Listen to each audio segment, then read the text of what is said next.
Welcome, viewers. This is the Treasures of Life show, and my name is Jonas Simba, your partner of energy. By the way, Treasures of Life show comes to you every Wednesday, 8 p.m. in the evening, just after you are from the hustle and bustle of Nairobi, if you live in Nairobi. But those of you who are in other counties and other nationalities out there, just after you're from your difficult day, Treasures of Life comes to you to energize you. That is the purpose of this show. That's why we come at the middle of the week when you're busiest, so that we give you energy to keep you winding up your week.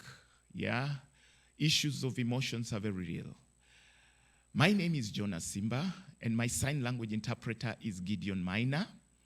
I have a guest, but just before I introduce her, let me remind you to give me your views on 0111980384. You can get on YouTube, Science TV. Just check these shows in there.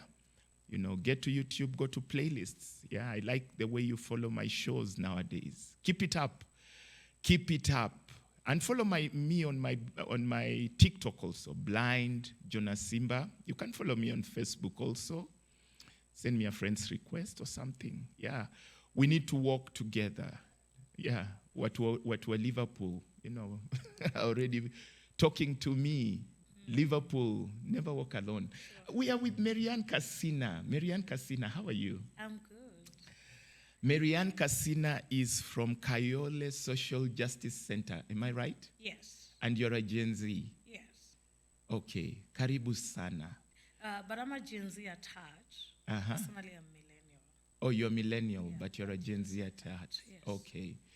Yeah. Karibu sana. The last time you were with us here, you were in our Studio B, you know, and we had a good time with Mino. How is Mino Chia? She's doing well. Okay. Yeah, she's still within the arena of art. Right. Where they're moving in the social justice centers, the social justice traveling theater, which is a unit that is doing a lot of work around theater as a tool to play a role within the question of the social change, on how that could look like. Okay.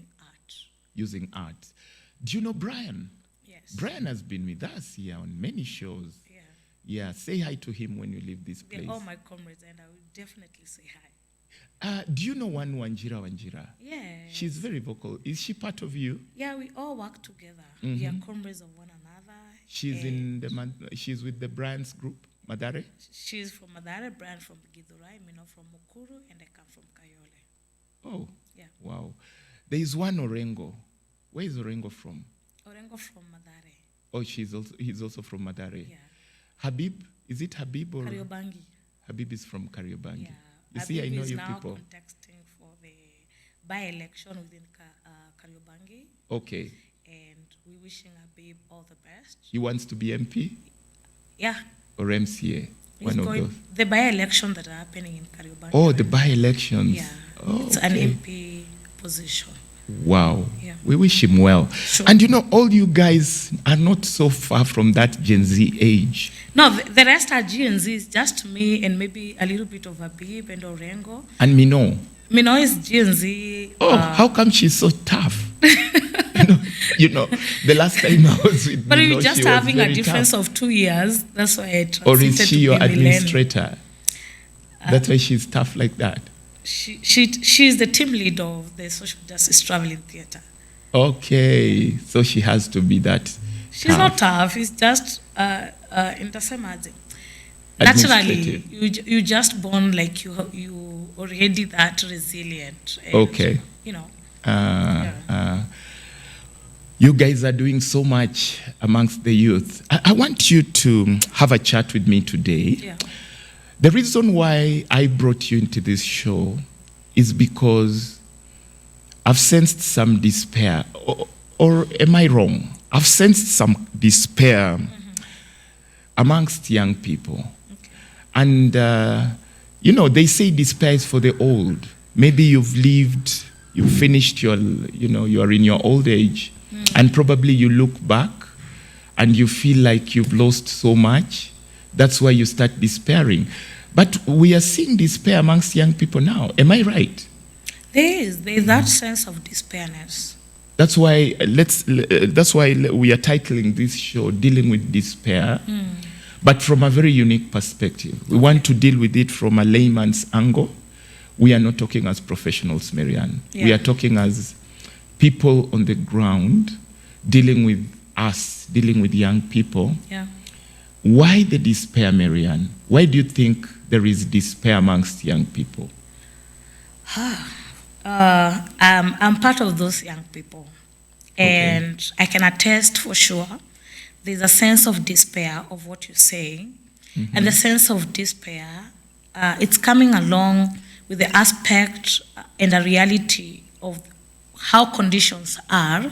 Right. And when I speak of conditions, it's a question of material condition. What is our day-to-day life look like? And when you speak of our today livelihood, on how it looks like, people are struggling a lot, and especially we young people.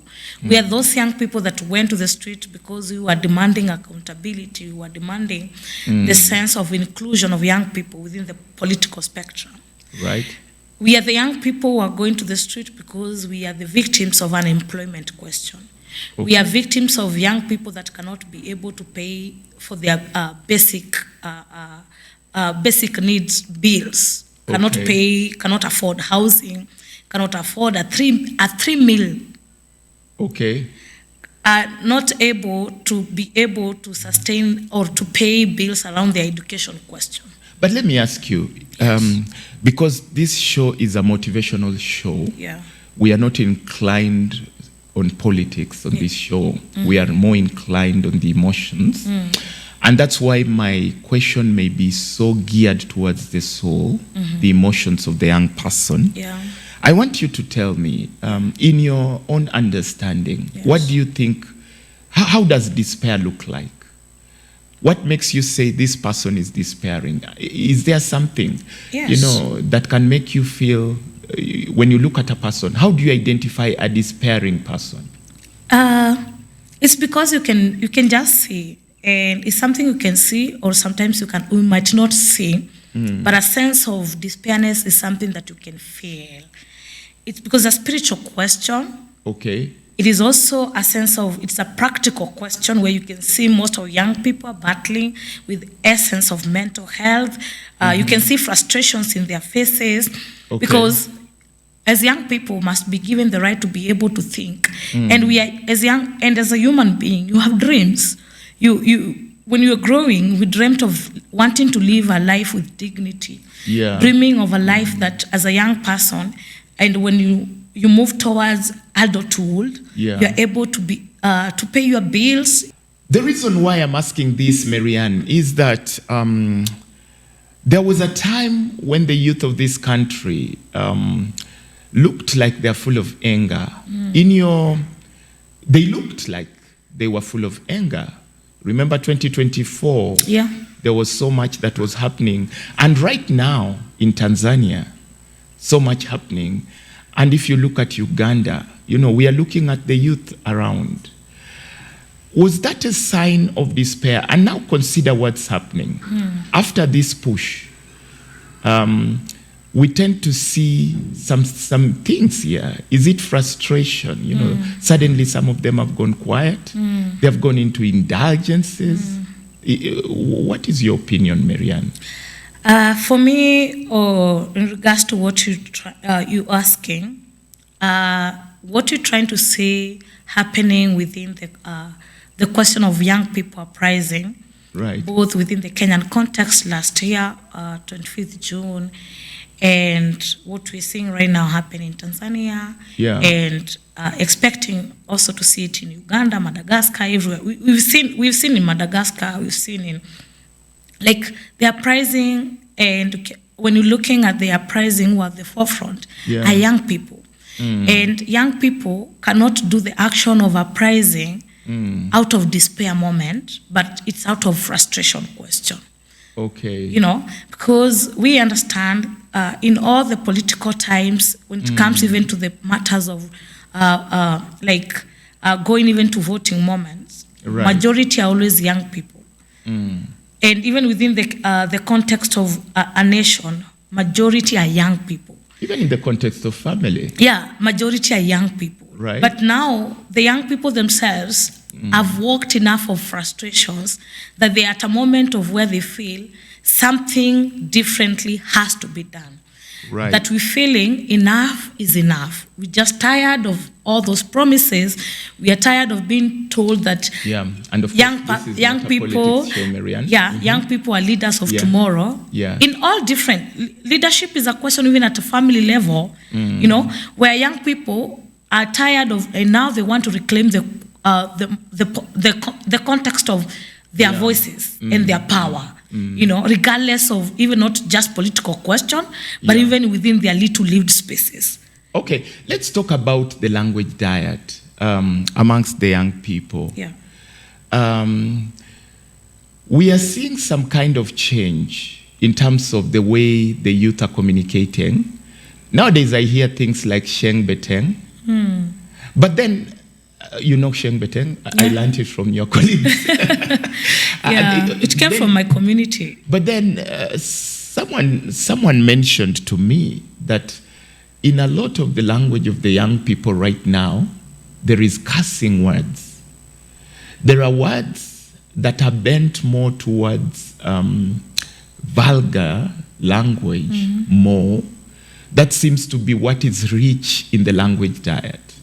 In this new twist of language, does that speak of something?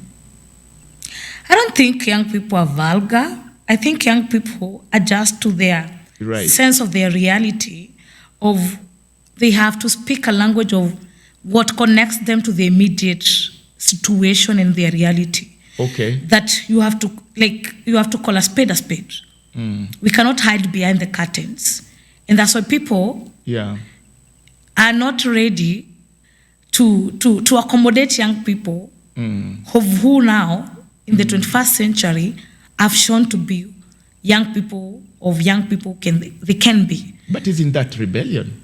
Do you consider that we are looking at obedience, discipline? We are looking at this vis-a-vis rebellion. You know, look at the way young people talk to their parents. I've been around schools right now. I'm shocked. It's not the way I was in school before. When I go to motivate, you see the way they interact with teachers and the way they talk. Yeah. It's like some kind of wall went down long time. What do you have to say about this? I think young people, speaking at a point of, I personally being as a young person, yes, it is a point of speaking on principles of assertiveness and not a point of wanting to sabotage my freedom of expression because of question of ageism and wanting me to be submissive. Because if you make me to each of generations and generation what you've seen on the youthful context, it is to they have undermined the voice of young persons. And by doing that is to want to show young persons that you have to be submissive, always listen to the older persons, always do this, always you have to respect your ancestors, respect the old people. And we are not doing this out of that we do not want to adhere to the principles of respect. Right. Respect is two-way traffic. Respect is not about ageism. Right. Respect is a moment of understanding one another and respecting each one's boundaries on the principles of human rights question, on principles of utu, on principles of dignity. But isn't that being rebellious without a cause? I don't think we are rebellious without a cause. Because you see, what's your cause? The consciousness itself has to be fixed. And the consciousness itself has to give an ideological perspective that people understand the war in itself, in every context that we are fighting, either it is high cost of living, whether it's we are reclaiming freedom at our individual spaces. It is not a point of wanting, the rebellious cause is not a point of just wanting to be rebellious and not wanting to create an alternative society that will give us dignity and a safe space, because within our times that we have grown, we've not find those safe spaces that we would call them our safe spaces, even from our homes. What do you mean it is so by rare. Safe space? Safe space means that as a family, we are able to sit down and not just you people making decision as mother and father, or regardless of your family dynamics of how the family will look like, but also ensuring that inclusion and diversity, and ensuring that we listen to each and every person's voice within the family context, regardless of their age. We are able to come up to a point of understanding that, okay, not every time is your win-win situation, but this time just agree that this is not working for us, and we have to do it differently.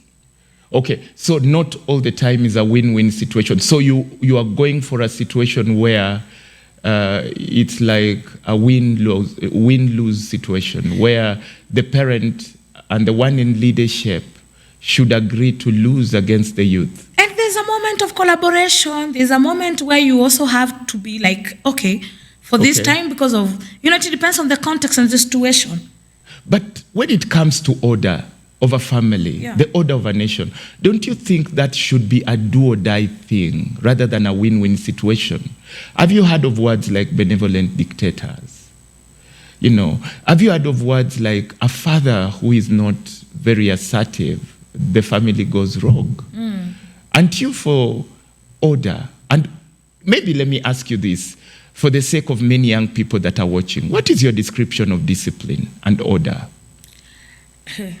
For me, let me say this. It depends on what, your ideological perspective of what you're following. Is it within your constitutional rights? Then it shall assert you to a question of a discipline that you can acquire. Because as a patriot, if you're able to maybe familiarize yourself with what constitution gives you that right, then you are not outside your question of discipline, because you are adhering to the constitutional rights. Right.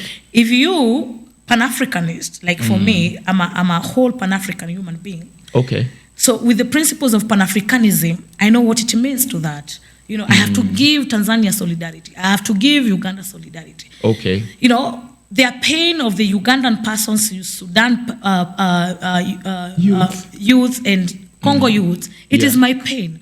Because in the context of understanding Pan-Africanism, is the question of ensuring that the question of Black people are free, and the question of the African context is unity, and the question of the African context is borderless Africa, having that sense of one currency, of what our ancestors and our African revolutionaries, akina Muhammad Gaddafi, akina Pio Gama Pinto, akina Nkrumah, akina Winnie Madikizela, of what they fought for. They fought on essence of wanting to see the freedom of Black people, because Black people have built the global North, but out of the building of the global North have been stripped of their identity, their dignity, their freedom. And that is what we continue to see in the 21st century of the new colonialism. Okay. Let me bring you back to the issues of emotions. Yes. Because I can see already, sorry, I was not aware the mic was so close to me. Oh, sorry. But it's okay. It happens. Let me bring you back to the issues of emotions, because the moment you keep talking about the youth despairing, you drift into politics. But you see, the reality here is that we need to dig deep into the soul, Maureen. Where is our soul at? Because I'm trying to look at your age group, and I'm one of you, by heart again, let me say, I'm one of you by heart. So I'm trying to look at your age. You don't want spanking in schools. You don't want hard words from a father or a mother. Yeah. You don't want forthrightness may be a bit off. You don't want to be dictated to or spoken to with authority by leaderships, be it of a nation or even of a family. So in your opinion, because human beings by nature, left to themselves, guess where they drift? They drift to evil. So what is there that is going to bring order in future? Isn't it worrying? Because you've not been canned at school. No one has spoken to you, without you questioning why. Don't you see this is going to be a problem when you people now are grandfathers and grandmothers? I don't think it's going to be a problem because I think we are trying to fix our society again. And as a young person, we're just tired of a society that we've grown into. And that old society that we've grown into with no dignity, with no accordance of humanity, is what that society we want to abolish. We want to be in a society that gives us accordance of identity, accordance of humanity, and accordance of dignity and justice. And we are not ready to grow old in that society again. We have to breathe a different alternative society that is safe for all of us. Regardless of your gender, regardless of your age, regardless of your color, but on essence of seeing you as a human being. And for the longest time, kabla to dive into colonialism, we lived a sense of humanity. Then colonialism is here already with us. And for where it has moved us to where we are, it is what has stripped us of our dignity. And that has to be fixed again. And for that to be fixed is what you're seeing us, left, right, and center. There's that sense of uprising that people are able to say enough is enough, and this is the enemy, and this is how to deal with this situation. Guided by principles of Utu, principles of like constitutions at country level. Now that you're talking about, you're drifting towards collaborations, partnerships. What is it? I'm trying to get this sense of connectivity that seems to be spontaneous. You know, it seems not to be planned, but you seem to agree across tribes. You seem to agree across nations. What is this? What is this? Because this is what is shocking many of us who are not in that age bracket. What is this that connects you? I think what connects us is the aspect of different dynamics, oppressions that we've gone through as young people. And that sense of that connection is a reality of our lived experiences. Majority of young people are already victims of state repression, are already victims of different dynamics of oppressions across different nations. Including family level? Family level, at a community level, and at a point of international level, where some rights are protected less of other people's rights protection. Wow. Believe it or not, we're already going for a break. I'm enjoying this topic. Viewers, give me your word on 01119803884. We are with Marianne Casina. My God, I'm enjoying this talk. Can you believe we are talking about dealing with despair? Yes. Interesting. See you after the break.